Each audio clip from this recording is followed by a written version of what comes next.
Começa agora, Recuperação. Apresentação, José Carlos e equipe.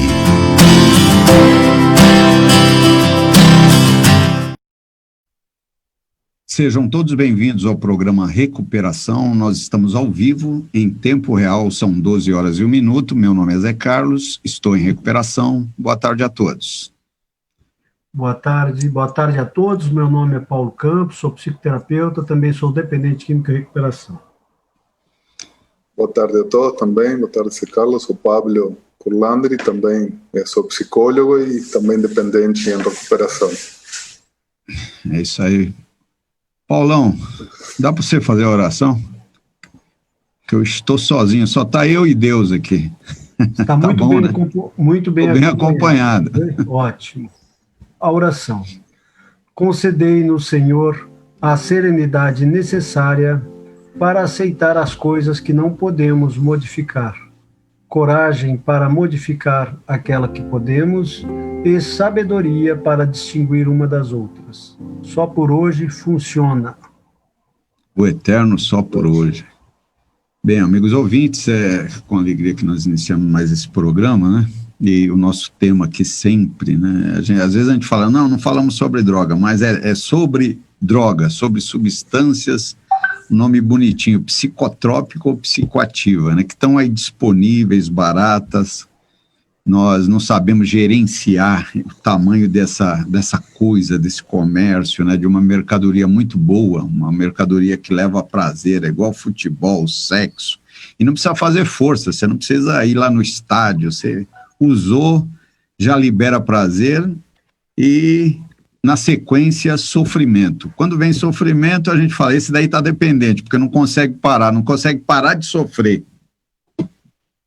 E aí, tem uma coisa interessante, o dependente não quer ir a tratamento de jeito nenhum, depois não fica. É um paciente difícil. Por isso que a gente falou, tratamento da dependência química é difícil, é complicado, né? É cheio de manhas e artimanhas. Vamos dizer assim, se a pessoa ficasse no tratamento, seria fácil. O problema é que ela não fica. Por que é difícil? Porque ele não fica, não é assim, Paulo? Porque ele não fica no tratamento. Esse me parece ser o maior problema. Na semana retrasada e na passada, nós estávamos aqui falando sobre os princípios gerais do tratamento efetivo do NAIDA, do Instituto Nacional de Abuso de Droga americano, que é uma cartilha que normatiza e orienta o tratamento. Nós falamos bastante a semana passada, fizemos 3 dos itenzinhos, acho que corremos demais, né, Paulo? Tinha que ser um por programa. Mas a semana passada nós falamos sobre o quarto, ficamos um programa inteirinho conversando sobre o quarto princípio.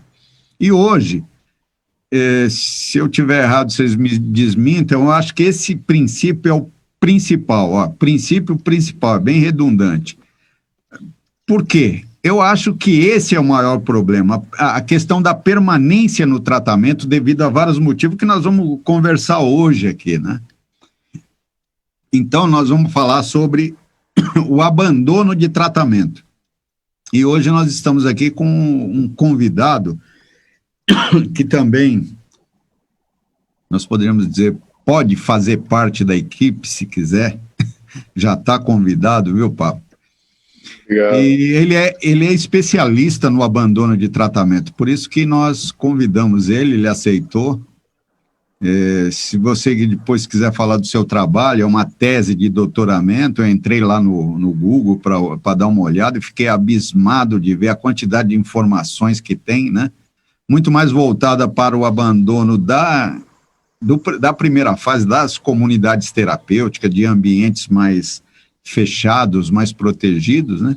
Mas um assunto vasto, interessantíssimo, que nós temos muito ainda a aprender e a construir aqui no Brasil. Eu acho que no mundo inteiro, mas no Brasil muito mais. É um terreno árido aí, né? Então nós vamos falar sobre isso. Paulo, quer fazer algum comentário sobre o meu comentário para a gente iniciar o programa?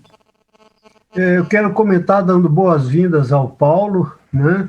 Vamos adicionar conhecimento, quanto mais pessoas que conheçam profundamente o assunto, melhor vai ser, porque essa luta ela é permanente, ela é árdua, sempre no sentido de poder ajudar aquelas pessoas que necessitam. Então, Pablo, seja bem-vindo. Eu acho que seria bom, viu? Você quer falar alguma coisa, ô Pablo? Você quer se apresentar, falar alguma coisa do que você vem fazendo? Aí depois a gente leu sobre o princípio e vamos comentando. Tudo bem?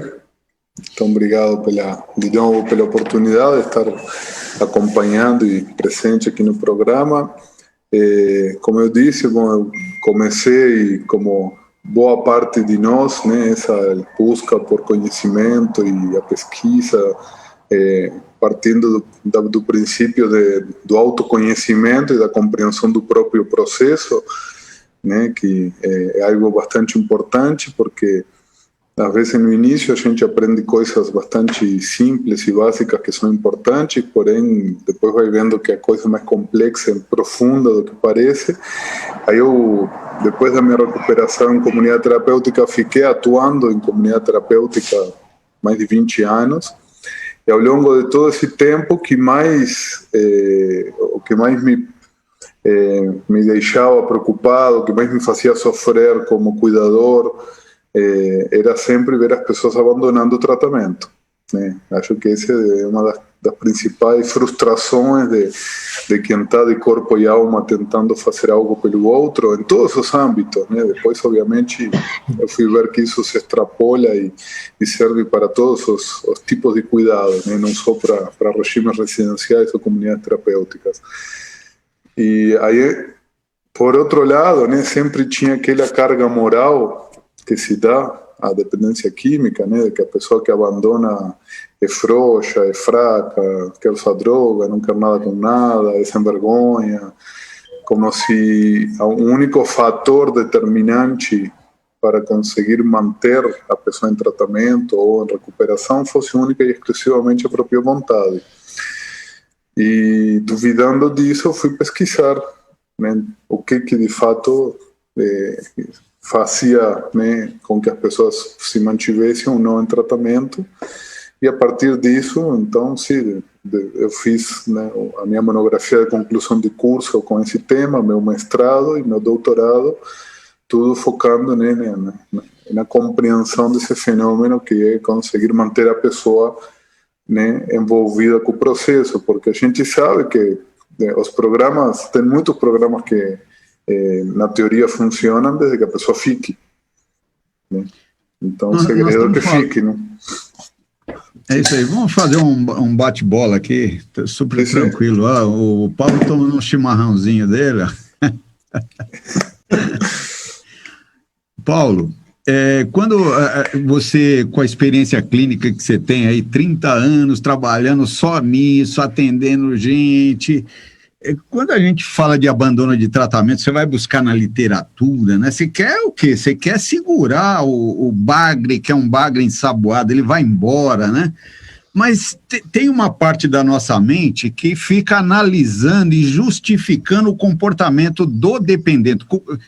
Por que ele foi embora? Aí você vai nos livros, você lembra dos mecanismos de defesa, você lembra da ambivalência que continua mesmo o cara parado, você lembra dos gatilhos, da fissura, que você sabe que está ali, você sabe que o cérebro dele está formatado para usar e tal. Aí depois vem uma outra pergunta, o que fazer para ele ficar?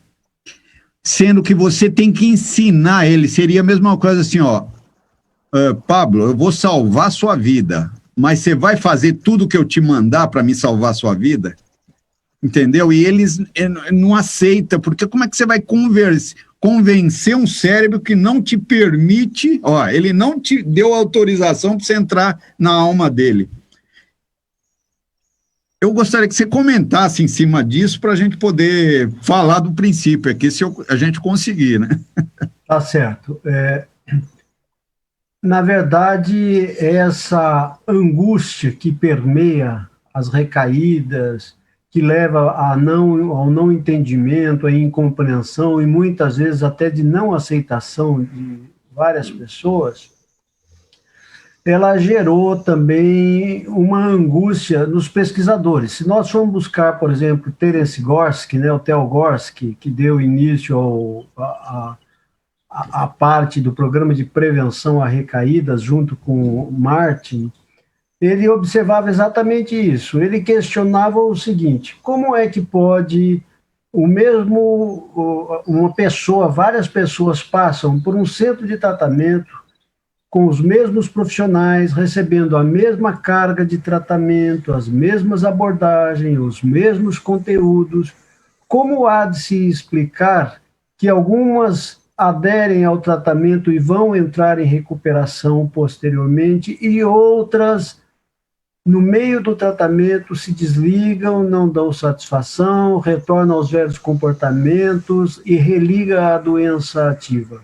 Essa questão já começa a ser formulada aí na década de 70 e não existe uma única resposta, e não existe um único modelo de tratamento, e não existe uma única abordagem que vá contemplar todas essas pessoas na sua totalidade.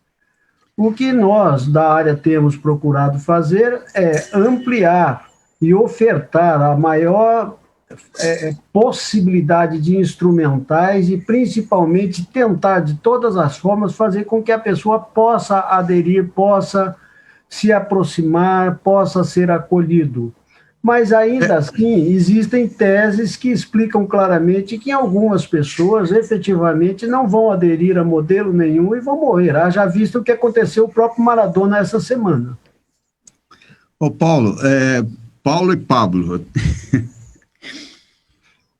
me dá vontade de ficar entrando na conversa e comentando também, mas eu tenho que fazer pergunta aqui e cumprir meu dever de ofício. O princípio de hoje, Paulo, diz o seguinte, ó, é o 5º princípio. Você está careca de saber desse princípio, mas vamos comentar para o público. Permanecer em tratamento por um período adequado, eu tenho que colocar esse adequado em vermelho aqui, é fundamental para a sua efetividade, para dar resultado, para ter um bom prognóstico. A pergunta é, que tempo adequado é esse, afinal de contas? Porque aqui está adequado, ele não fechou, ele não falou de 3 meses a 1 ano, mas o que a gente vê é mais ou menos isso. Por que ele tem que ficar esse tempo, Pablo? Então, acho que da primeira de todas as questões em relação a tempo, né, e que no Brasil e na América Latina ainda o conceito de tratamento está muito defasado, é que aqui, quando se fala tratamento, se entende internação. Então, quando se pensa tempo de tratamento, as pessoas entendem tempo de internação. E quando se fala tratamento, ele pode ser a vida toda, né? Estamos falando de um transtorno que não tem cura, que ele vai precisar de acompanhamento, né? Como se fala de um diabético, né? Quanto tempo ele fica em tratamento, né? Às vezes, até estabilizar o seu quadro, pode passar anos em tratamento. Isso não significa que vai ficar dentro de um hospital anos. Então, a primeira de todas as concepções, né, que precisa ser modificada, na minha percepção, é essa, né? A pessoa não é só dentro de um local, né, de uma instituição que está em tratamento. E quando começa a se buscar, né, nas pesquisas que já existem fora do Brasil sobre quais são os indicadores que contribuem com o abandono, né, uma das coisas que se associa é que tratamentos mais longos, principalmente do regime de internação, eles têm taxas de abandono maiores, certo? Então, e no Brasil ainda, que ainda estamos com um modelo muito antigo de tratamento padrão de 9 meses, de 6 meses, né, até um dos pontos que o Paulo comentou, de oferecer o mesmo programa para todo mundo. Então, entram pessoas numa instituição e para todas é ofertada a mesma coisa, ao mesmo tempo, né? Então, obviamente, ele pode ser adequado para uns sim, para outros não, tá? E quando eu falo sobre tempo, que é um dos pontos, talvez, para mim, realmente mais críticos, né? O tempo adequado tem que ser o mínimo possível. Qualquer tratamento que a gente for fazer, você quer ficar o mínimo possível. Se você é internado em um hospital por qualquer problema de saúde, quanto tempo você quer ficar lá? É o mínimo possível. Se o mínimo possível for muito, tudo bem, mas para você faz sentido, você não está lá só para passar o tempo, né? Ô Pablo, só para a gente bater uma bola. Aquele filme 28 Dias, ele é bem expressivo, né? Bem expressivo. O cara entra só para ele clarear a mente, nós podemos dizer assim, ter algumas informações e aprender o que ele tem que fazer quando ele sair. Mais ou menos isso. Paulo, como é que você vê essa questão da gente não ter uma visão assim de tratamento e recuperação, porque as duas são a mesma coisa. Eu poderia falar, ele entrou em recuperação internado, e poderia falar, ele entrou em tratamento internado. É lógico que são termos diferenciados aí, cada um tem seu papel. Eu digo assim, essa daqui é a parte do paciente, mas a gente não entende muito bem. Empenha-se demais para tratar, mas na hora da recuperação ninguém se empenha mais, nem em políticas públicas, nem família, nem nada. Eu costumo dizer na questão do tempo, eu falo assim, para você fazer um curso de manicure, você vai levar 3 meses. Para você curar a sua dependência química, entre aspas, para você estacionar, de 3 meses a 1 ano, é simples. O problema é que não há aderência, você não cria novos hábitos, você não estrutura uma nova rotina. O que você acha disso, Paulo? Essa não é apenas uma teoria, mas na prática ela mostra que isso acontece quanto mais rapidamente e quanto mais tempo a pessoa permanece, tão logo ela saia de um tratamento em regime de internação, melhores vão ser as condições de recuperação. Mas eu estava pensando aqui no seguinte, quando você citou o filme 28 Dias, o primeiro modelo clássico de tratamento nosso aqui, que começou a apresentar uma efetividade, mesmo que não tivesse na época, ou tinha, mas não era empregado modelos para mensurar a efetividade, foi a clínica Rendal, né? A clínica Rendal, ela trouxe esse modelo de 28 dias, mas ela não pôde aplicar aqui no Brasil por uma questão de legislação trabalhista. Como as empresas que o Donald Lazo, o norte-americano que trouxe esse modelo para o Brasil, ela fez convênios com Ford, com a Volkswagen, Mercedes, enfim, uma série de multinacionais. Na época, o antigo INPS dizia que após o 14º dia, a pessoa teria que ser afastada do trabalho e entraria, entre aspas, no seguro, que era o INPS.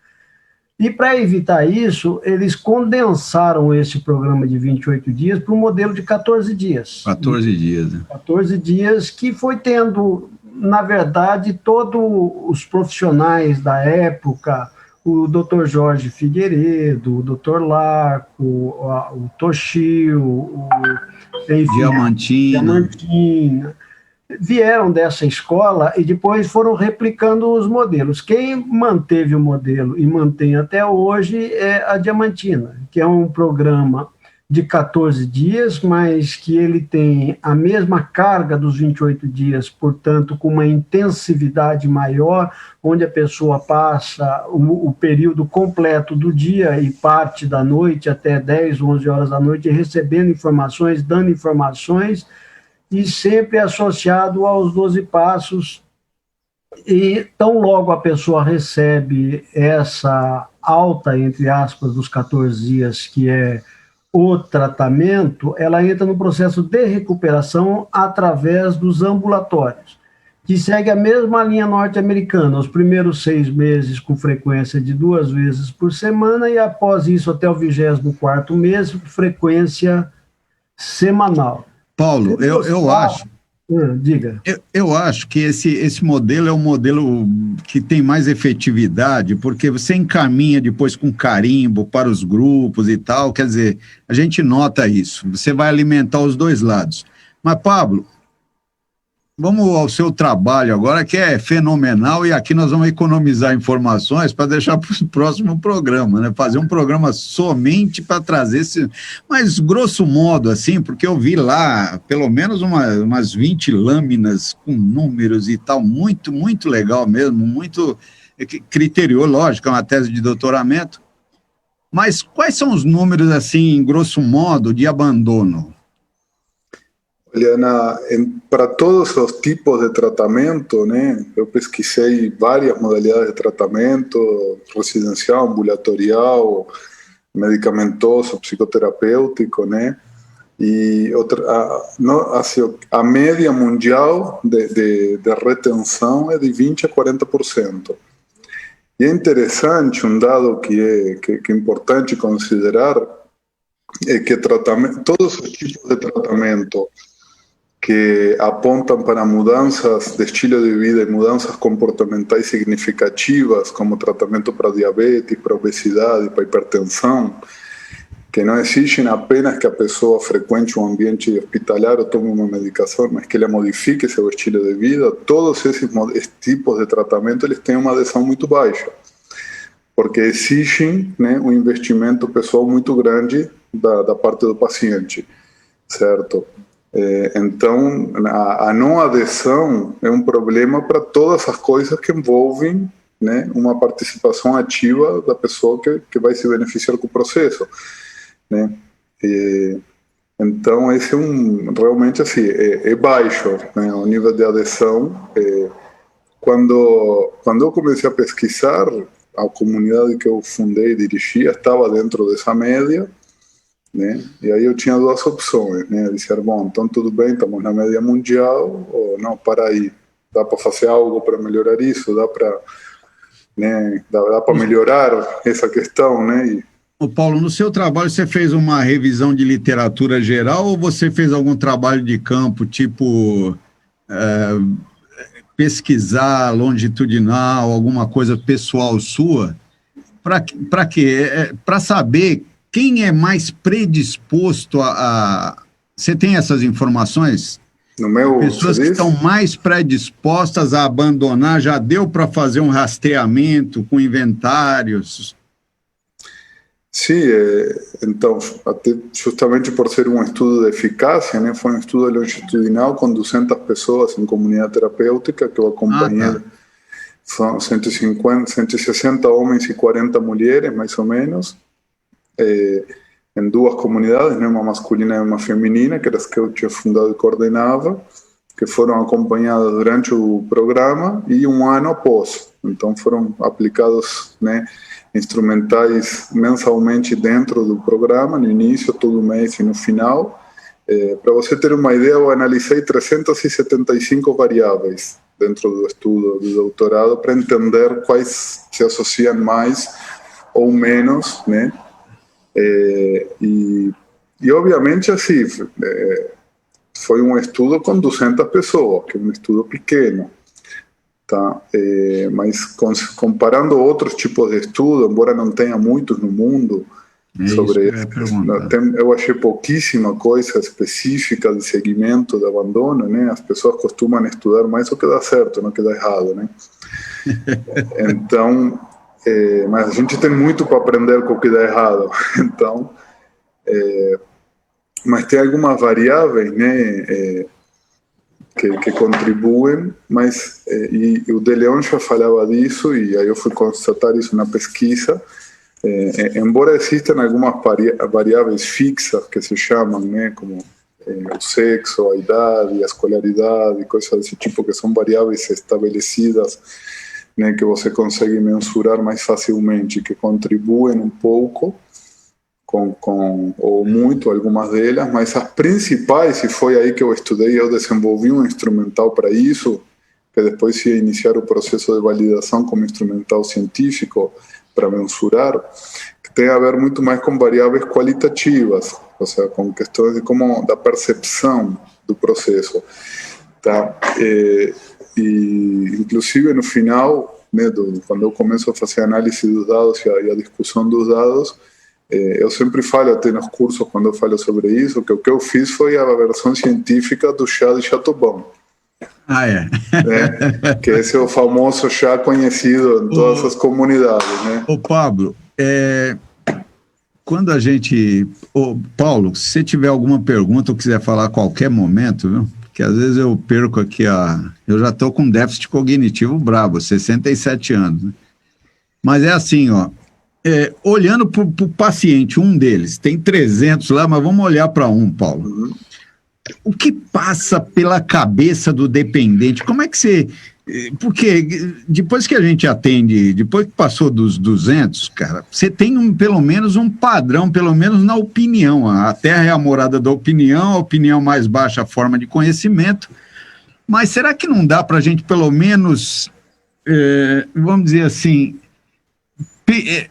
motivar o cara um pouco mais? Você tenta de todas as formas, por mais que você jogue um espinhel de anzol pequeno, grande e tal, eu ainda não achei a solução nesses anos todos, Paulo. Então, um pedido de ajuda agora para você. O que você acha que seria mais assim, geral, não individual? Às vezes você fala assim, não, você tem que fazer um bom vínculo terapêutico. Aí você faz aquele vínculo, o cara quer te beijar. No outro dia ele recai. No outro dia ele abandona o tratamento. Então existe alguma coisa que poderia ser feito? Depois eu quero passar para o Pablo essa mesma pergunta do ponto de vista institucional e de equipe. O que poderia ser feito? Porque eu ouvi uma coisa escandalosa sua, Pablo. Você falou assim, quanto melhor o tratamento, ou eu entendi errado, quanto melhor o tratamento, prognóstico pior. A maior chance de abandono. Bom, José Carlos, quando nós tivermos uma resposta única para evitar todas as recaídas e também para gerar uma maior adesão ao tratamento, teremos encontrado a solução definitiva para o tratamento efetivo, né? E possivelmente quem descobrir será também um candidato ao Nobel. Mas não existe. O próprio NIDA, ele coloca claramente que nenhum tratamento ele é efetivo e contempla a todos os dependentes.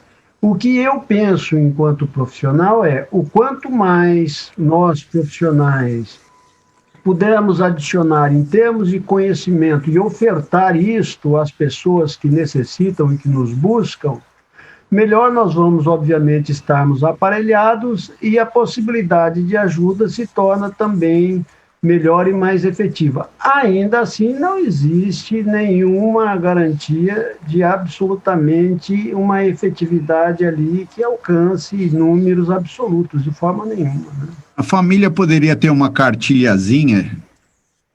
Ela deveria ter, e ela tem essa cartilha. Muitos centros de tratamento, muitos profissionais acabam transmitindo isso. Se nós pegarmos o primeiro modelo de recaída, por exemplo, de prevenção a recaídas, ele vai mostrar lá 36 sinalizadores da família que antecipam a própria recaída emocional do familiar, mostrando o quão importante é a família no tratamento e na pós-internação e no acompanhamento, porque há, sem sombra de dúvida, uma interação comportamental, um processo simbiótico que ele pode tanto ir para o lado positivo quanto para o lado negativo. É isso. Né? Então, a própria família, ela tem que receber orientação. E se nós formos buscar, como eu já sempre coloco, o próprio Freud já dizia lá há alguns tempos atrás, dizia o seguinte, né, que o viciado, segundo o linguajar da época, ele estava denunciando o mau funcionamento do ambiente no qual ele vivia. Portanto, a palavra atual hoje, né, a ressignificação, a remodelagem, a readaptação, a reformulação comportamental, ou seja, o tratamento nesse ambiente familiar, se faz necessário também. Ô, Pablo, eu fico imaginando a família internando a pessoa, gasta uma nota preta, leva o cara, às vezes, involuntário, aquela pressão toda, todo mundo chora, é roupa, isso e aquilo, daqui a pouco o cara abandona o tratamento, foge, ou vai embora, ou pede alta e tal. E quais seriam como é que você vê as consequências? Uma outra coisa, um monte de gente é internado, recai 4, 5 vezes, às vezes tem gente... Quantas internações você teve? 8, 10 internações, que não é normal, mas é quase que comum, né, Paulo? E quais as consequências gerais da gente ter essa cultura de tratamento que não tem efetividade? Existe? Como é que você vê isso? Eu vou responder essa emendando com a pergunta anterior, né? Você guardou a pergunta. Para fechar isso. Primeiro, assim, eu já vi gente com 100 internações nesse tempo todo, né? E uma das questões que, primeiro de tudo, tem muita gente que tem um monte de internações, mas nunca teve um tratamento. Tá? Então, isso é importante considerar. E a cada internação, a cada entrada e saída de instituições que não têm a menor condição de oferecer as condições mínimas de tratamento, que é o que mais temos no Brasil, a pessoa vai ficando mais estigmatizada. As múltiplas internações anteriores é um dos preditores de abandono, né? Algo que se associa com maior chance de abandono, e por dois motivos principalmente, porque, né, a pessoa ela vai, né, ficando cada vez pior, né? Ou seja, vai cronificando o quadro, a família vai perdendo a esperança, porque até além de tudo sempre essa carga moral que tem sobre a dependência química acaba atribuindo o abandono e a recaída única e exclusivamente ao sujeito e não ao entorno. Tá? As instituições convencem a família de que eles fizeram tudo o que podiam e o cara que é vagabundo e não quer nada com nada, como se fosse essa a única verdade, quando na verdade às vezes realmente a instituição não ofereceu o básico. E principalmente, tá, aí, quando eu vou ressaltar até um ponto que o Paulo comentou no início, que às vezes a pessoa está no mesmo lugar, mas não recebe o mesmo tratamento. Porque um membro da equipe que recebe alguém que tem 20, 30 internações, não vai tratar essa pessoa igual que trataria alguém que está pela primeira, segunda vez. Essa pessoa já chega estigmatizada dentro do tratamento, a equipe não investe nada nessa pessoa, porque tem a crença de que essa pessoa não tem jeito. Logo, não tem um investimento por parte da equipe, e logo essa pessoa abandona porque não foi tratada. Então, e isso vai agravando e vai criando, vai reforçando esse círculo vicioso. Então, esse é um dos pontos do abandono. Mas a maior parte dos abandonos, que a pergunta anterior, é a questão, como eu dizia, da sensação de bem-estar. Certo? As pessoas procuram tratamento porque estão sofrendo, não porque querem mudar de vida. Esse é um ponto claro. As equipes têm uma concepção muito distorcida disso também. Aí, de repente, Pablo, só para a gente ancorar, o assunto é muito vasto, lindo, e, ao mesmo tempo, merece a atenção não só dos profissionais de dependência química, dos ambientes, mas de todo mundo, inclusive a família, porque é um grande desperdício de dinheiro, esforço, sofrimento. A pessoa entra em tratamento e só uma miséria consegue vencer, passar aquela fase mais aguda, né? E de dinheiro público também, né, esse Carlos? Oi? Que vale ressaltar que acaba podendo ser um desperdício de dinheiro público também. É desperdício danado. Foi dinheiro da não família. Não se usa a rede que está disponível aí, mas você fala mais assim do abandono das comunidades terapêuticas e clínicas. Quer dizer, o cara entra em recuperação, vai ser internado, aí ele sai antes da alta programada, né? Demorada. Mas existe uma outra parte, quando ele sai, mesmo que ele cumpra, Paulo, ele cumpriu lá 3 meses de internação.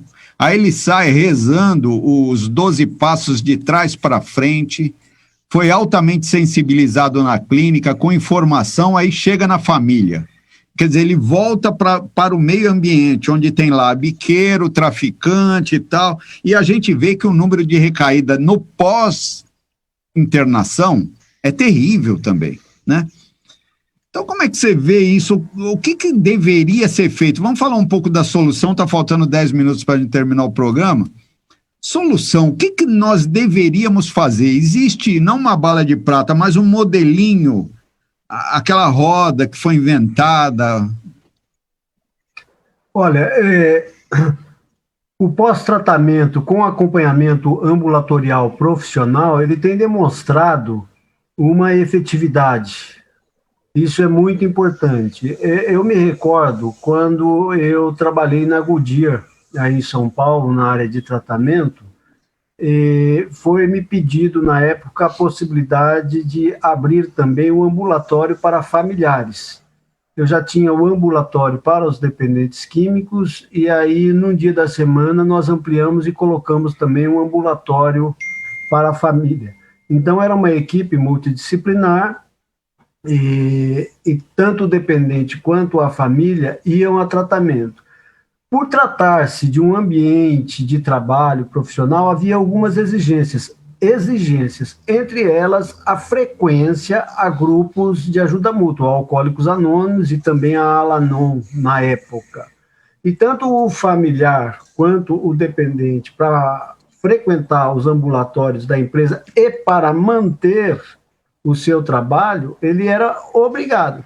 Isso gerou, sim, na época, nós tivemos um único caso de recaída que uma pessoa mandou o emprego para o espaço, não quis saber de nada, abandonou tudo, largou tudo e não quis também se tratar.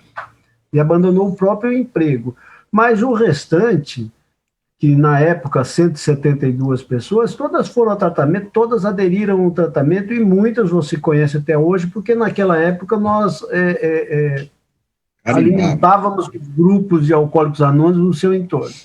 Aqui em Maceió, tão logo eu cheguei, eu também fui procurado pela Justiça pelo grande número de pessoas que estavam sendo presas por delitos como dirigir embriagado, problemas de família, violência doméstica e tudo associado a álcool e drogas. Fizemos uma associação com os grupos de anônimos, alcoólicos anônimos e narcóticos anônimos.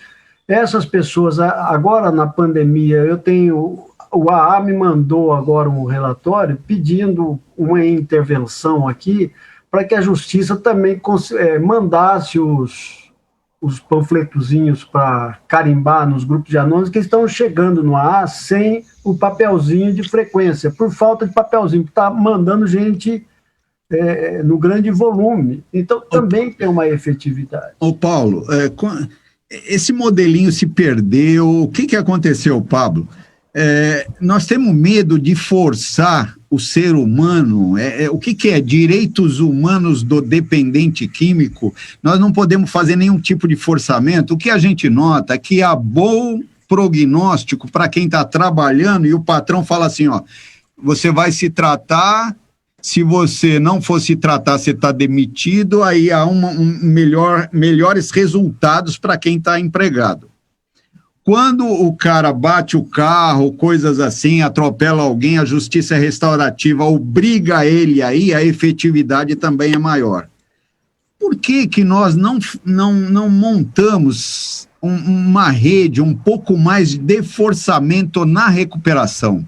Nós temos internação involuntária, mas não temos recuperação involuntária. Não é involuntária, é forçamento da família, da sociedade, saber onde ele está. Seria um modelo bom? Você pensou nisso, Pablo?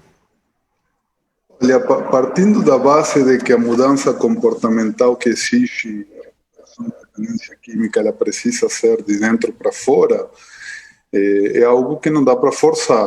Você pode forçar a frequência em grupo, assim como você pode forçar que uma criança frequente a escola, não que ele aprenda.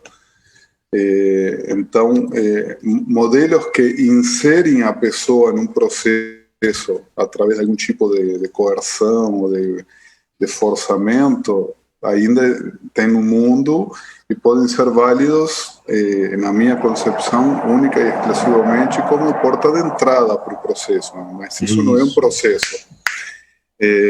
Eu ia dar o exemplo com a questão de abandono. Imagina que você está com uma enxaqueca terrível há muitos dias, que você não consegue comer, não consegue dormir, não consegue trabalhar, você está querendo bater a cabeça na parede. Aí você chega no médico e ele fala, olha, eu tenho o remédio que você precisa, mas ele custa R$500 por semana. Você tem que comprar 4 caixas para tomar uma por semana e cada caixa custa R$500. A primeira caixa você vai vender alguma coisa para comprar, se não tiver dinheiro, porque a dor está insuportável, não? Aí você toma durante uma semana essa caixa, que era para esse remédio que estava no prognóstico, né, de tomar por 30 dias, depois de uma semana a dor passa. Você compra a segunda caixa? Não compra. Não. Por quê? Porque você quer voltar a sentir dor? Porque você se envergonha, vagabundo, não quer nada com nada? Ou porque aquela motivação inicial que levou você a dar o primeiro passo já não existe mais, que é a dor? Que é o que se chama do comportamento reforçado, né, pelo reforço negativo. Você faz para evitar a dor. Para que um comportamento possa se manter depois que a dor passa, e aí entra o chá de Chateaubriand e as resistências do tratamento, quando a pessoa alivia os sintomas que levaram ele a buscar ajuda, aí passa para o segundo momento, que é a motivação interna. Você faz aquilo por reforço positivo, não por medo de perder emprego, de recair ou de ir preso ou da família, sino porque você encontrou um sentido naquilo que você está fazendo.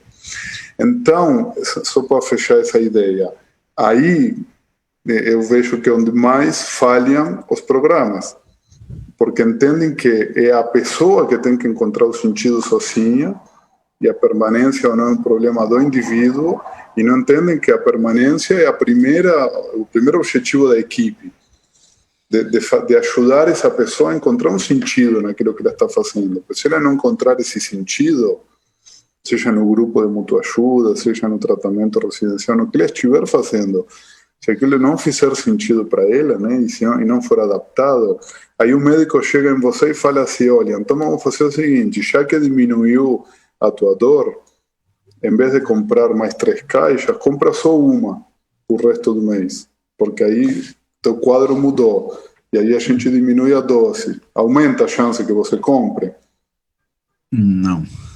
Aumenta um pouco, você vai comprar mais uma, não 3. Ah, né? tá, entendi. Não garante, mas aumenta a chance.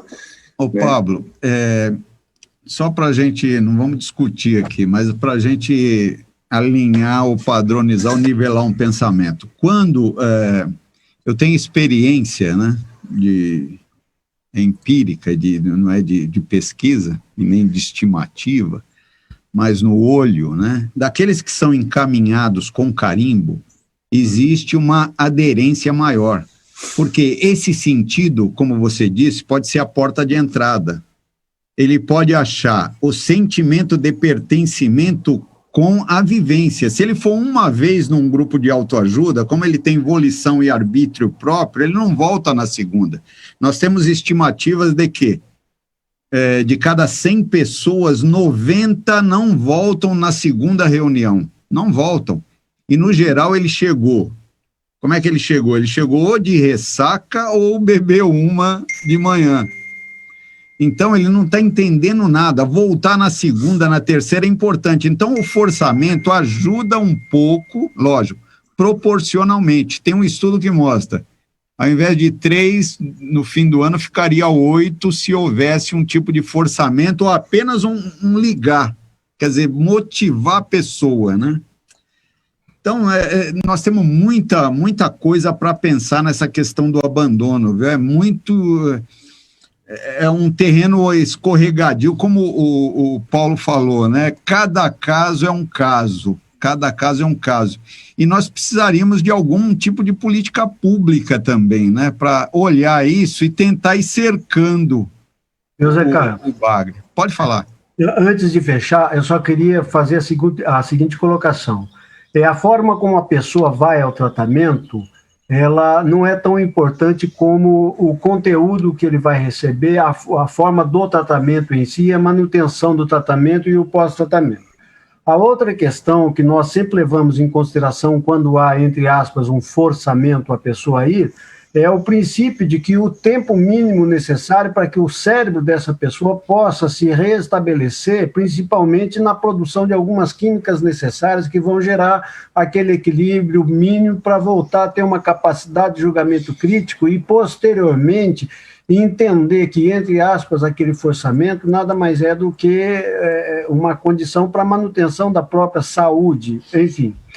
Então, isso é muito mais eficaz do que simplesmente esperar que a pessoa por si só tenha capacidade de pedir ajuda ou de buscar uma ajuda. Aí sim nós estamos fadados a um fracasso maior. Gente, eu tinha mais uma pergunta aqui, mas eu recebi informação aqui que nós terminamos o programa. a Bruna vai me dar aqui uma concessãozinha de tempo. Suas considerações finais, Pablo. Legal. Então, desde já fico à disposição para o próximo, né, que nem falamos, Carlos, para continuar esse assunto. E sem dúvida, né, como o Paulo disse, não tem uma receita. Então, a minha gostaria de deixar como ponto para avaliação é que as equipes de tratamento, as equipes que estão à frente, tanto de centros de recuperação, comunidade terapêutica, do próprio grupo de mútua ajuda, do que for, consigam olhar para a retenção, para esse não abandono, como um objetivo da equipe, não só do indivíduo, né? Então, que olhem como o que eu posso fazer, não só o que o outro deve fazer. Obrigado, Pablo. Obrigado, Paulo. Eu ia perguntar da síndrome do lapso, síndrome da violação da abstinência. O que vem primeiro, abandono ou recaída? Mas vamos deixar para o próximo programa. Nós estamos terminando esse nosso programa, agradecemos aí por vocês nos prestigiarem. 24 horas de paz, serenidade e sobriedade a todos. Obrigado. Termina aqui, Recuperação.